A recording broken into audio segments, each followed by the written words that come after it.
So today we're going to go over some lab review here. And this is for all the people that say supplements don't make a difference. You're just, making expensive toilet water, food first, like all this stuff. And food first, it does apply. There's some kind of ifs, ands, or buts in there. But let me tell you a little story.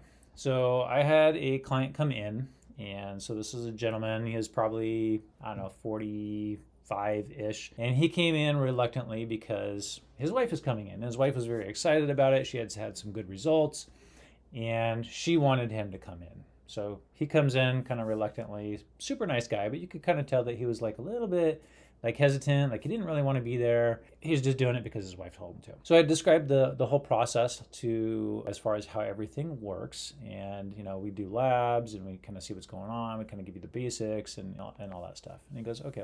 Right. So he goes and gets the labs done, and he comes back for his second visit, which was a couple weeks later. And I kind of gave him like the whole like report of findings. Here's everything that's going on. Here's some different supplements that I think will help. This is the type of diet that I think you should do, and so forth. Okay. So fast forward. Our next visit is then about 3 months later, because we're not seeing clients super often. It takes time to make these changes. So a little bit before his third visit, he calls our office and he says, hey, I want to get my full labs done. I want to look at everything. And front desk, we've kind of run into this before, and we usually tell them, well, that's not really the best thing to do. It's not the best use of money. We're usually going to spot check the things that are off the most to make sure that they've improved and moving in the right direction. Because not that we let money dictate what we're going to do, but we do be mindful of that, right? We don't have infinite money, right? So we try to, use that same courtesy with clients. So we explained that, and he was just adamant. No, I want to do the full panel.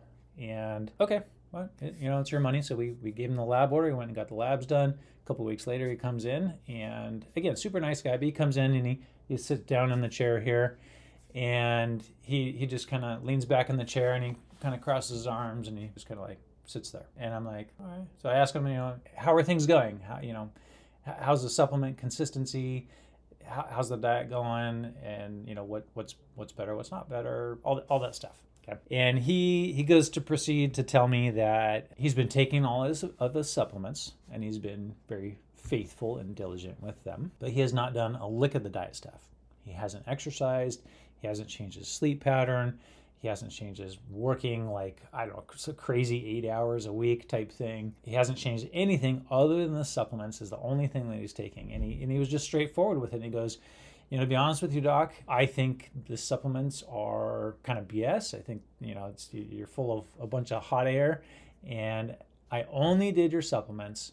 I didn't do anything else because I want to see, do they work? Do they make a difference? And if they do, what kind of difference do they make? And at this point, I hadn't really looked at his labs. I glanced through them, and they were better, but I didn't know how much better they were. And so I said, okay, fair enough. Let's see what you've got. Let's go over your labs together, and we'll go from there. So I'm going to be showing you, I don't have the client's name on here, but I'm going to be showing you the comparison from his first labs to his next labs. Okay. And so here's the first one. So his very first labs were on January 8th. He did the supplements for a few months, didn't change anything else, only supplements. And his sugar levels changed dramatically. His most important number is his A1C. He went from a 5.8, which depending on the range, we're either going to consider like high-end pre-diabetes. Some ranges are even diabetes. Okay, so this is standard range. This is typically my range. Now, even with my range, like under 5.5 is our first goal. That's really kind of want to be, ultimately you want to be a 5.0. So he went from high pre-diabetes to, in my book, no longer pre-diabetic. Only off of supplements, nothing else. So fantastic change. I'm like, all right, starting off with a bang, here we go. And so now you kind of see his face like he's kind of thinking a little bit, right? And then let's go to some other labs, and we'll kind of go like the easier ones here, because these are kind of like, honestly, like these are no-brainers, but it just shows you how much of a difference things can change. Next one, vitamin D, a 19. This guy has spent no time outside working 80 hours a week. 19.8, which is abysmal. Bare minimum should be like 30 to a 47. B12, kind of like not anemic, but kind of anemic. And folate, a 5.1, it should be somewhere around a 20. He's now a 20. And this has to do with detoxification, methylation, the whole, MTHFR gene, if you're familiar with that, which that's a whole nother, podcast, but huge, huge improvements. And then let's go over other changes. Hormones.